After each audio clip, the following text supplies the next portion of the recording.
जय मां इंद्राक्षी जय अम्बे। इंद्राक्षी धाम में दर्शकों आप सभी का हम हार्दिक स्वागत करते हैं। आज के दिन जिन जातकों का जन्म दिवस है, मैरिज एनिवर्सरी है, उन सभी को हमारी तरफ से बहुत बहुत शुभकामनाएं। आज अष्टमी है। इस अष्टमी को अहोई अष्टमी के नाम से भी जाना जाता है।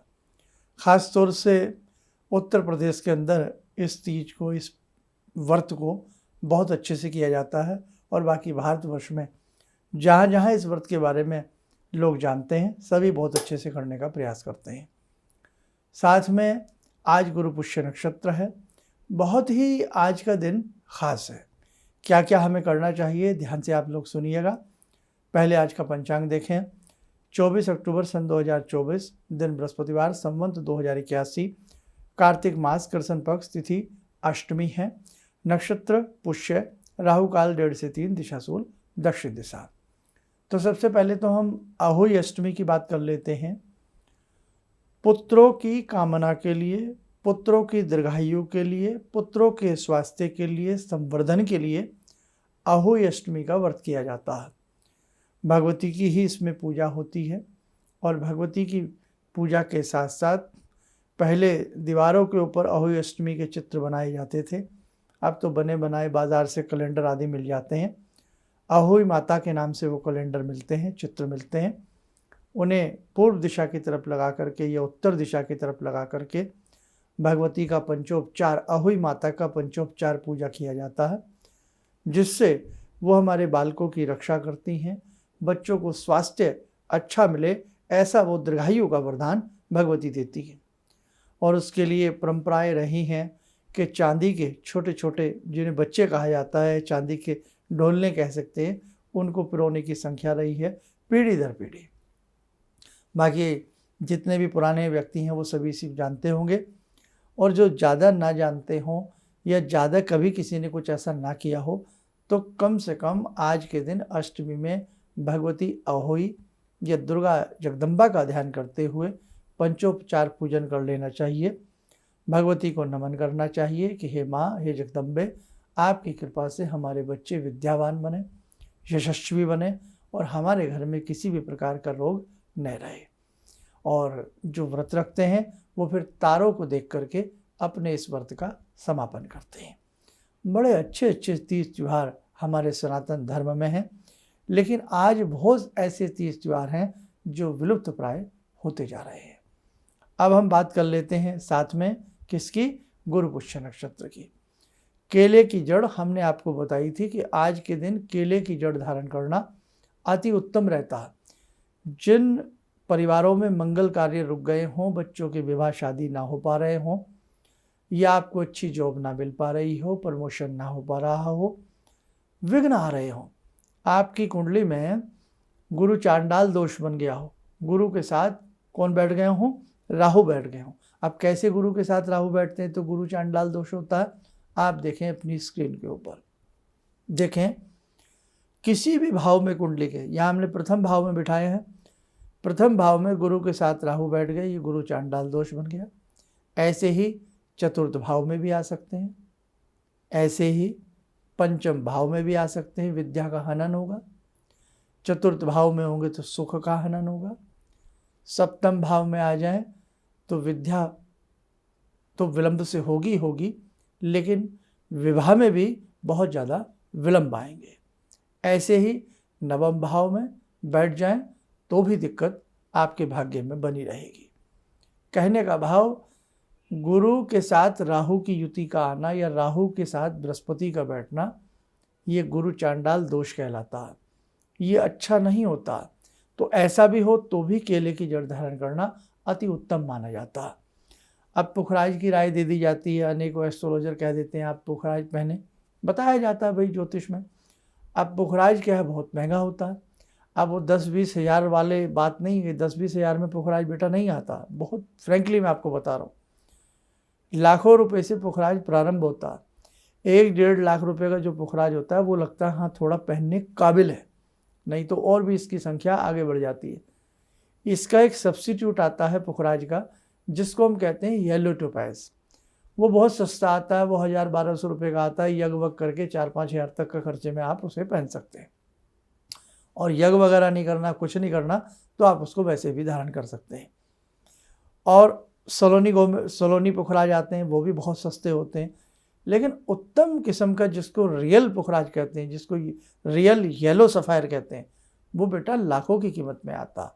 हर आदमी के बस की नहीं है, लेकिन केले की जड़ हर व्यक्ति पहन सकता है, पुखराज के पैसे बचा सकता है। आप किसी भी प्रकार के रत्न को यदि नहीं पहनना चाहते हैं तो हर रत्न के प्रति जड़ियाँ बताई गई हैं। जैसे आज केले की जड़ हम आपको बता रहे हैं, ऐसी माणिक के लिए किसकी जड़ होती है? माणिक के लिए आपको हम बेल की जड़ बताते आए हैं बहुत लंबे समय से।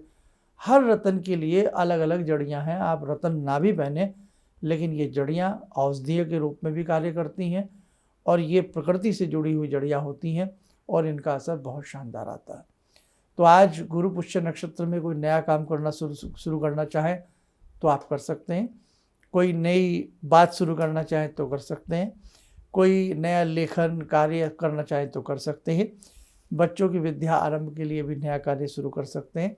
और इसी के साथ साथ केले की जड़ को आज विधि विधान से जो लोग पहनना चाहें, अभी सुबह के 7 बज रहे हैं, अब ये कार्यक्रम आप हमारा देख ही रात को रहे होंगे, तो नेक्स्ट टाइम जब गुरु पुष्य नक्षत्र आता, 1-2 महीने में गुरु पुष्य नक्षत्र आ ही जाता।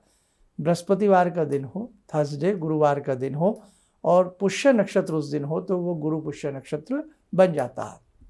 27 नक्षत्र होते हैं, 28वां अभिजीत भी होता है, लेकिन 27 नक्षत्रों में से पर डे कोई ना कोई नक्षत्र बना रहता है। तो ऐसे ही आज गुरुवार है और पुष्य नक्षत्र आ गया है, तो ये गुरु पुष्य योग बन गया। ऐसे रविवार का दिन हो, संडे का पुष्य नक्षत्र आ जाए, तो वो रवि पुष्य नक्षत्र कहलाता है। वो तंत्र मंत्र सिद्धियों के लिए बड़ा ही चमत्कारिक रहता है। तो आज आप जिन्होंने केले की जड़ धारण करनी हो वो जरूर करें, अनेकों प्रकार का लाभ मिलेगा। अब केले की जड़ पहनते कैसे हैं, उसको पहनना कैसे है ना, ये भी तो बात आ गई ना, उसको धारण कैसे किया जाता। तो उसके लिए बेटा हमने पूरे विधि विधान से 1-2 दिन पहले केले की जड़ को कैसे धारण किया जाता है वो हमने पूरा एपिसोड आपके लिए बनाया था, तो वो आप जरूर देख लीजिएगा। मे भी 22 अक्टूबर का हमारा वो कार्यक्रम है कि गुरु पुष्य नक्षत्र में केले की जड़ को कैसे धारण करें, वो आप सुन लीजिएगा, उसमें सारी जानकारी है। इनविटेशन पहले देना पड़ता है केले के वृक्ष को जा करके, फिर वो केले की जड़ किसी लकड़ी के माध्यम से निकाल करके गंगा जल, हल्दी वाले जल आदि से धो करके, धूप दीप दे करके, बृहस्पति का बीजात्मक मंत्र पढ़ के, किसी चांदी के ताबीज में भर के या पीले कपड़े में रैप कर करके दाहिनी बाजू या गले में पहन ली जाती है। कई बार बहुत लोग हर 6 महीने में धारण करते हैं, अशुद्धि का भय रहता है कि अशुद्ध तो नहीं हो गई, तो फिर वो पुनः उसे धारण कर लेते हैं। एक जड़ ले आइए, उसी में से थोड़े थोड़े पीसेस करके आपके घर के बच्चे पहन सकते हैं, बड़े पहन सकते हैं, जिस कन्या या लड़के का विवाह ना हो रहा हो उसको पहनाया जा सकता है, जो संतान नहीं हो पा रही है वहाँ पहनाया जा सकता है। इनका ध्यान रखना, कभी भी कोई साइड इफ़ेक्ट नहीं होता। रत्न साइड इफ़ेक्ट कर सकते हैं, डुप्लीकेट होंगे तो नुकसान हो सकता है, आपको सूट ना आए तो नुकसान हो सकता है, लेकिन ये औषधियाँ हैं, ये ऐसा नहीं होता, इसमें कोई खाना तो आपको है नहीं, सिर्फ धारण करना, इसलिए आपको किसी तरह का इसमें बेटे भय नहीं है और डर नहीं है, पैसा भी बचता है, लाभ मिलता है। मुख्य बात वो केला जिस पर फल लगता हो। मजबूरी है कि फल वाला मिल ही नहीं रहा है और आपका बड़ा मन बेचैन हो रहा है कि हमें तो पहनना है, तो फिर आपको जैसा मिल जाए पहन लीजिए, लेकिन बड़ा पेड़ होना चाहिए।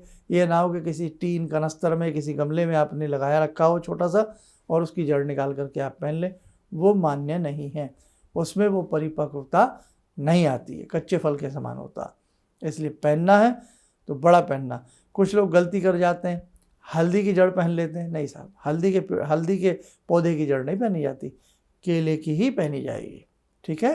तो यह अब आप ध्यान रखें, नेक्स्ट टाइम सही, कभी बाद में उसे पहनने का प्रयास करना। अब दूसरी बात, जो लोग जड़ वगैरह ना पहन सकते हो तो आज गुरु पुष्य नक्षत्र है, आज के दिन मस्तक पे आप पीला तिलक लगा सकते हैं सभी बच्चों को घर में, और अपने घर में गल्ला लॉकर तिजोरी में हल्दी का तिलक लगा करके ओम ग्राम ग्रीम गुरोम से गुरुवे नमः बोलते हुए धूप दीप देवें। आज के दिन शुभ लाभ अपनी दीवार पर, पूजा स्थल में या कहीं भी शुभ लाभ लिख करके बीच में सातिया बना सकते हैं हल्दी का। ऐसे करने से भी शुभता आती है। बच्चों को जो सब्जेक्ट हार्ड लगते हो, डिफ़िकल्ट लगते हो, उन बच्चों की पुस्तकों के ऊपर पीला तिलक ओम ग्राम ग्रीम ग्रोम नमः बोल करके लगाया जा सकता है। बच्चों को उससे आशातीत लाभ की प्राप्ति होती है। भगवान हैं, बृहस्पति हैं, बृहस्पति विद्या के भी स्वामी हैं। हाँ, बृहस्पति अच्छी प्रमोशन के स्वामी है, बृहस्पति अच्छी जॉब के स्वामी है, और गुरु चांडाल दोष होगा तो भी आपके लिए अच्छा है। तीसरी बात, आज के दिन केले के पेड़ की पूजा भी की जा सकती है, चाहे वो फलदार हो या ना हो।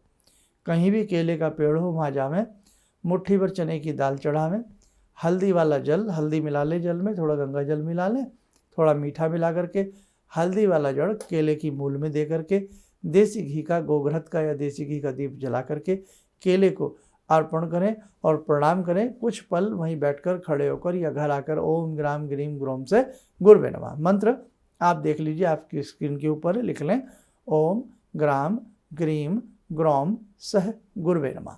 इस मंत्र को 5 मिनट 4 मिनट पढ़ लीजिएगा। एक माला हो जाती है इतनी देर में अंदाजे से, या एक माला कर लीजिएगा। पूरे परिवार के लिए बृहस्पति देव से सुख शांति की कामना मांग लीजिएगा, या जो कोई कार्य आपका रुका हुआ है उसके लिए कामना मांग लीजिएगा। और जब आपकी कामना पूर्ण हो जावे तो फिर पुनः इसी प्रकार से केले वृक्ष की पूजा कर लेना। संभव हो उस दिन बेसन के 2 लड्डू भी चढ़ा देना, और बेसन वाली रोटी पक्षियों को डाल देना, गौ माता को खिला देना। ठीक है, ये आज के हमने आपको उपाय बताए। चलिए, आप सबकी भगवान हरि की कृपा से, भगवान विष्णु की कृपा से आप सबकी मनोकामनाएं पूर्ण हो। आइए 2 मिनट के लिए करते हैं भगवान श्री हरि का ध्यान। ओम करारविंदे न पदारविंदम मुखारविंदे विनिवेशयन्तं वटस्य पत्रस्य पुटे शयानं बालामुकुन्दं मनसा स्मरामि, बालामुकुन्दं मनसा स्मरामि। कस्तूरीतिलकं ललाटपटले वक्षस्थले कौस्तुभं नासाग्रे वरमुक्तिकं करतले वेणुकरे कङ्कणं सर्वाङ्गे हरिचन्दनं सुललितं कंठे च मुक्तावले गोपास्ति परिवेष्टितो विजयते गोपालचूडामणि शान्ताकारं भुजगशयनं पद्मनाभं सुरेशं विश्वाधारं गगनसदृशं मेघवर्णं शुभांगं लक्ष्मीकान्तं कमलनयनं योगवृद्ध्यानगम्यं वन्दे विष्णुं भवभयहरं सर्वलोकैकनाथं। कवच बना लें, ध्यान करें, श्री हरि की शुभ कृपा हम सबके ऊपर बरस रही है।